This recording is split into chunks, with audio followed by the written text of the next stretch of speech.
state your name and identification for Devin as he's just joining us, and from there we'll go on. We'll start off today with Laura. Hi, Devin. Welcome to Queens. Also, Laura Albanese from Newsday. I just wanted to know, what did you feel made the Mets a good fit for you? Um, they're a team that wants to win, you know. Steve's doing all he can to put a winning product out on the field, and I'd love to be a part of that. Just in terms, I know you've already been acclimated to New York. How did you feel like you got more comfortable in the second half, and how do you feel that that can translate to now your tenure with the Mets? Yeah, I mean um, it's familiar now. I know what I'm going to need to do in order to get to the field, and all the things like that. Getting home, just life stuff. So I've got all that figured out already. And I'm comfortable there. Will?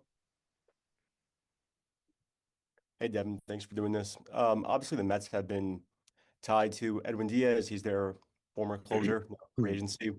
Just what was like your approach to considering the Mets and ultimately deciding to sign with them when Edwin is a free agent and a possibility to again rejoin the Mets? Yeah, like I said, I think it's just, a good situation. If he comes back, I think we're gonna have a really good back end of the pen. So, more good arms is always a good thing. Mm, That's really it.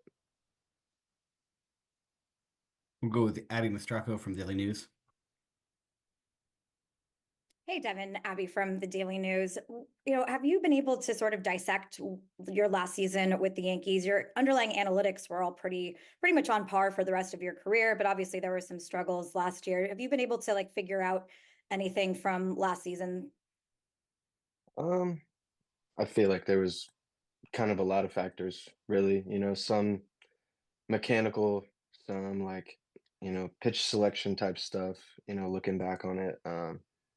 Just kind of reflecting on that and using that to, help me prepare for this next season. Is there any one aspect you think you're going to be able to take into next season, or any major things that you found that you'll take into next season to improve upon? I think it's really just to, continue to get better at what I'm already good at, and then, kind of expand my arsenal a little bit, which is something I've been working on. But yeah, I'm excited to really, get to put it to use next year. Thank you. We'll go with Bill Ladson from MLB.com. How's it going, Devin?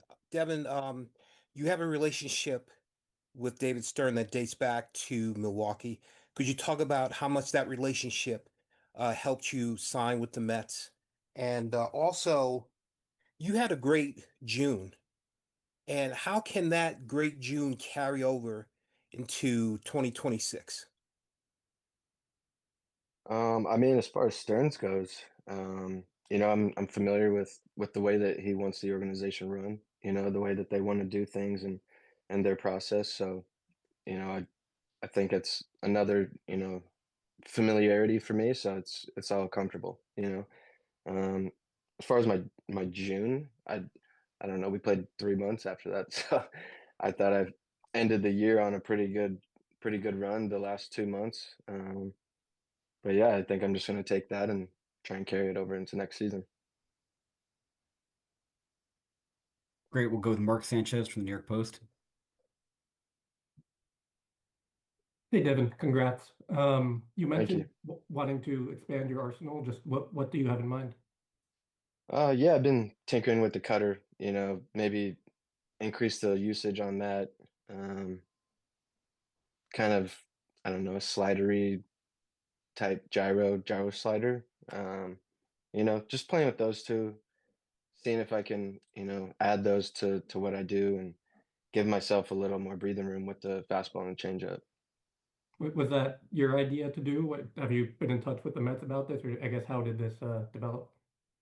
I mean, it's really something that I felt I needed to do for a while, but I just really haven't put it into play yet, you know. But yeah, I mean, I think it's something that I've been working on for years now, and it can be a really good pitch for me. I just need to use it. Thank you. I'll go with Mark Roseman. Hey, Devin, welcome to Queens. Thanks for doing this today. So, one of the questions I had for you is you have a pitch that's unique to you, the airbender. From the time you started, obviously technology has changed. How much did you lean on that technology to refine that pitch? And also, did you find there was a difference early in April? Obviously, Milwaukee, you're playing indoors, then this year in New York, it's a little colder. Is there a difference in the grip and the way that pitch, the shape that pitch takes? Yeah, obviously, like developing it, it's just all feel, right? Like before we had like TrackMan and the Edgertronic and stuff. You're just doing it off of feel. You don't really have a measurement of what your pitch is actually doing. So after it was already, something I was good at, it was something that I, refined in a sense of being consistent, like being able to create consistent shapes and not being bigger or smaller. Um, just kind of finding that consistency for myself. Uh, what was the second part of your question?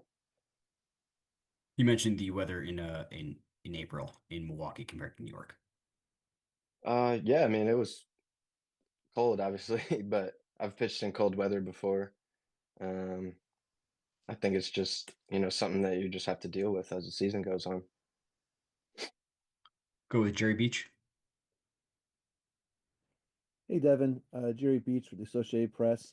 Um, did you sign earlier than you thought you might have when this process started?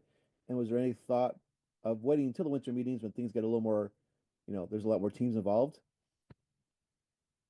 Sorry, I couldn't understand you. I asked when this process started for agency, did you sign quicker than you would have anticipated? And was there any thought to waiting until next week at the winter meetings when things get really chaotic?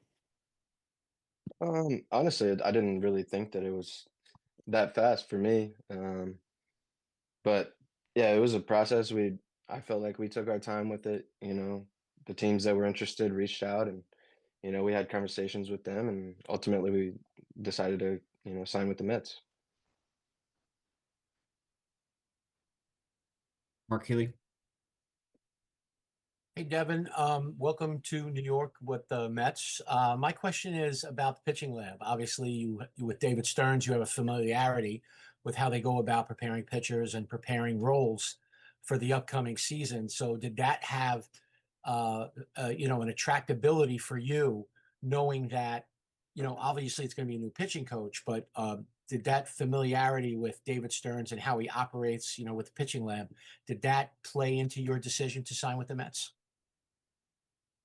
Yeah, I mean, obviously they have a track record of, kind of helping guys improve on things that they already do and maybe, adding in a few things. So, um, I think that they'll be able to help me and, I'm really curious to see, what they have for me. Jerry again. Hey, Devin, sorry, just a follow up. Obviously, there's a chance you'll be the closer here, depending what happens with Edwin. Were there any teams you discussed that you just talked to that would have offered you the closer's job guaranteed out of the shoot? Um, I mean, every team I talked to was for the closer role.